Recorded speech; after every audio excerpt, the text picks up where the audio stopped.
I'd really like to emphasize that you are writing in a STEM.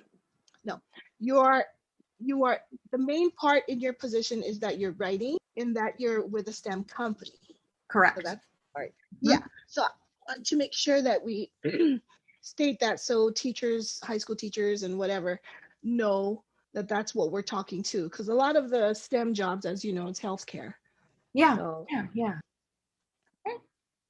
hi, everyone. Thank you for joining us on this Women in STEM segment for the 2021 Exceed Online Conference. Today we have Kristin Smith-Rosa, that's how I knew her. And Kristin, I'm so excited that you're able to join us because I haven't seen you since Greg's wedding. Yeah, it's been a while. Several years. It's good to see you too. And yes, great to see you and that we reconnected on LinkedIn. Mhm. And so go ahead and share with us what you do.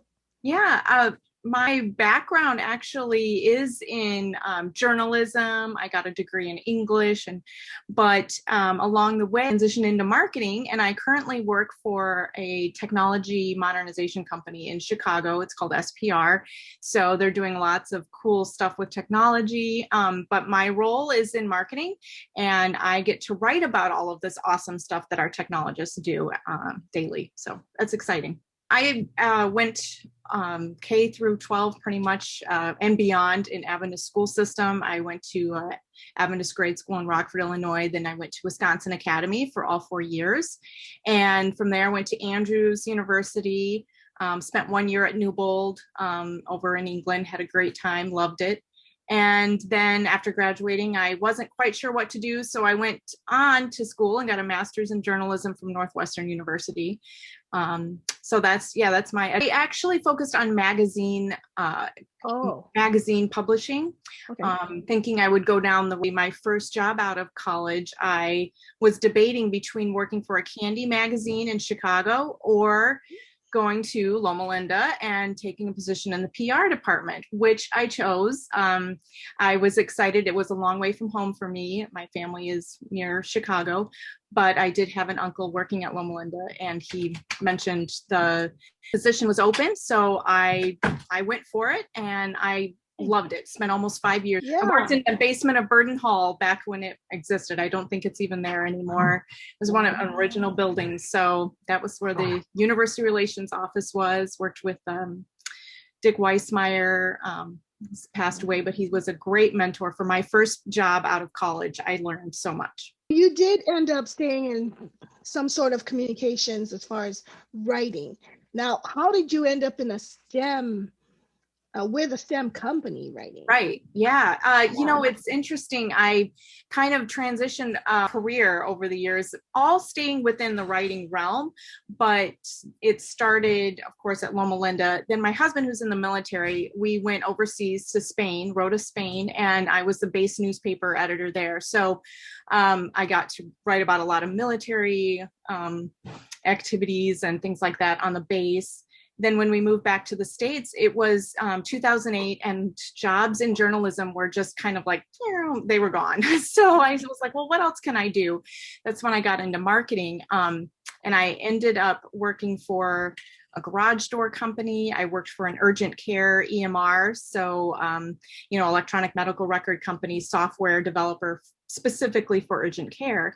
And that was kind of my first taste of really getting close to that technology, writing for technology type roles. And then I found a position in Chicago. So it's right downtown in Willis Tower. The company is a technology consulting.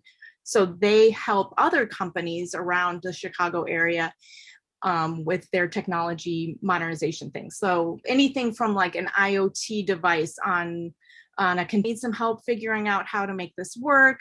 So our developers would go in and help develop that. Or we might help like a food ingredients company who needs to modernize ingredients, or make it really simple to use. So our UX folks or developers will help create that platform.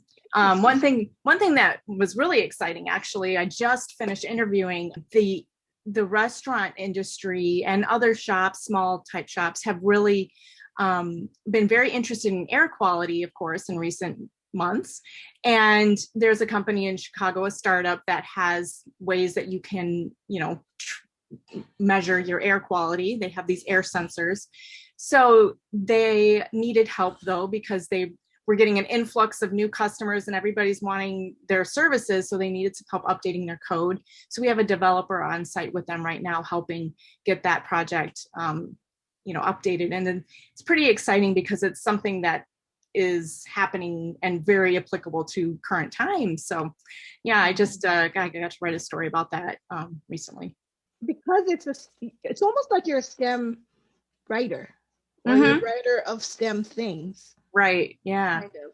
Yeah. It's funny because I never thought I would go that road. I always thought, oh, I'm a creative writer. How in the world could I ever enjoy writing something about technology or science or topics that were not necessarily my strength in grade school and high school and so forth. I thought I was going to be the next great novelist. And now here I am writing about STEM topics, which is challenging. It is probably the most challenging job I've ever had, learning about cloud and,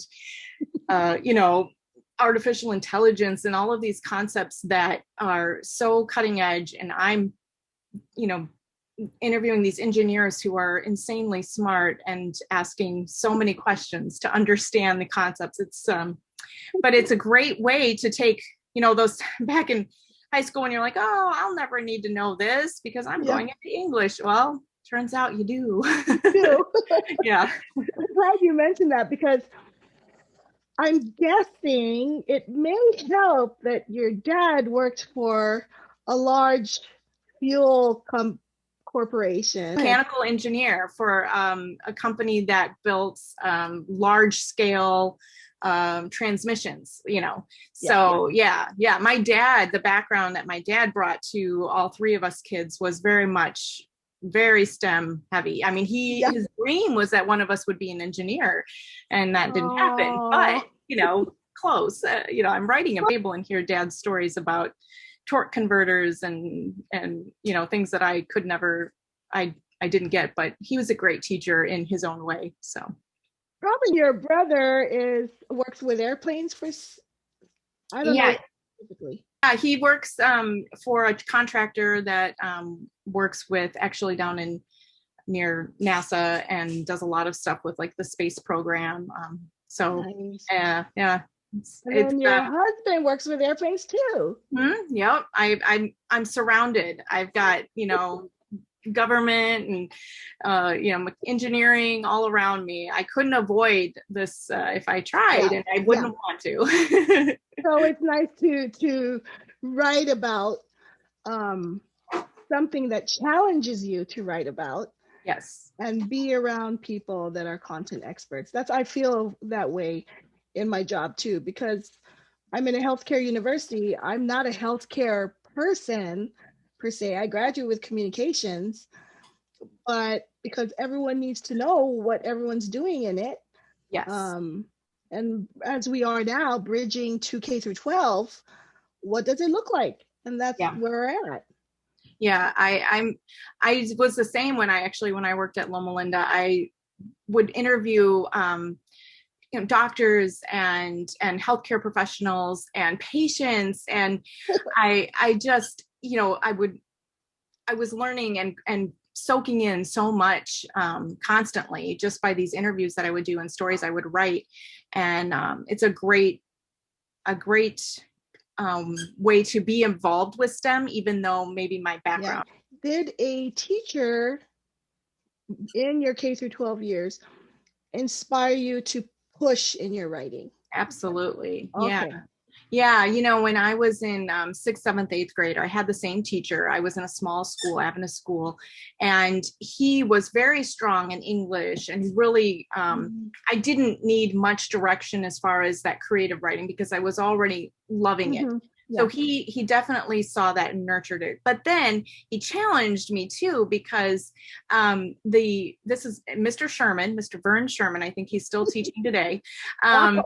Yeah, he was great at encouraging us to explore STEM. And in fact, our science classes, in addition to just using our textbooks, we do the Pathfinder honors as part of our curriculum. So it was like a really great way to push us to study or learn about a topic that we might not be too excited about. Like, I can still remember we did the stars honor, and he pulled out the overhead projector, and we had these big blue pieces of construction paper on the floor, and he would draw it on the overhead, and then we would draw the constellations with chalk. And we all got our honors, and at the end of the year we'd come out with like 25 Pathfinder honors. But it was like this meshing of a lot of creativity, because those Pathfinder honors are so creative. There's a lot of you're learning, but you're also doing something super creative, which you're like, oh, I just learned something, and it was fun. And so I really appreciated that about Mr. Sherman. He was pretty inspirational story for some of those Pathfinder honor projects. That's so cool.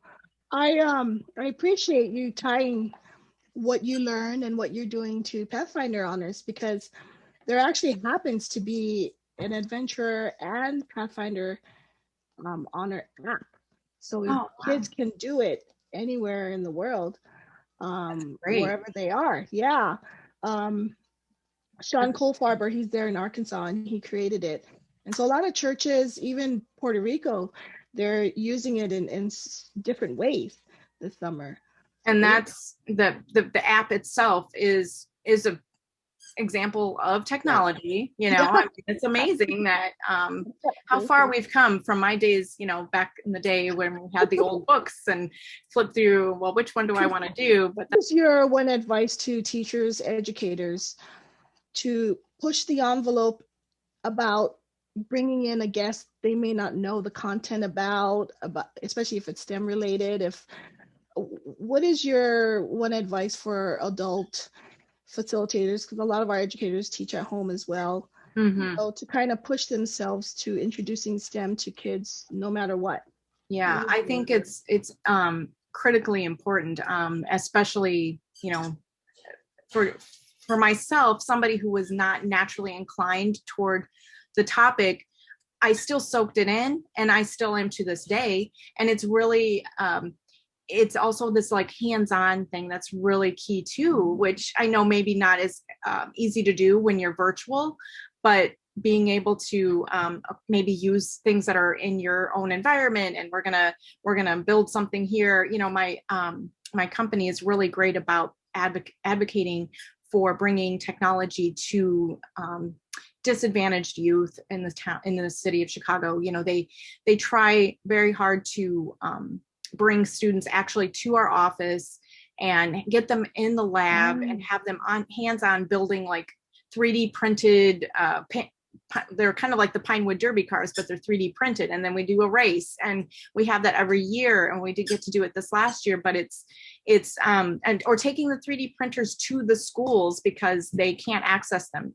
They don't get them, but then they see it, and they see the end product of something that they've printed. And it's extremely exciting. I think that's and I know that our teachers are so great at doing this already, of getting kids in the labs and doing the hands-on things. And I think that really, for somebody who is a creative at heart, that speaks to me, because I can see something that I've created in science.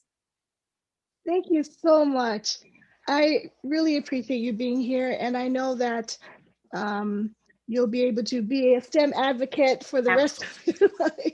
I am such a STEM advocate. I love writing about it and learning about it, and I hope to keep hearing more from this great program too. This is exciting. Thank you for having me. Thank you, Kristin. Bye.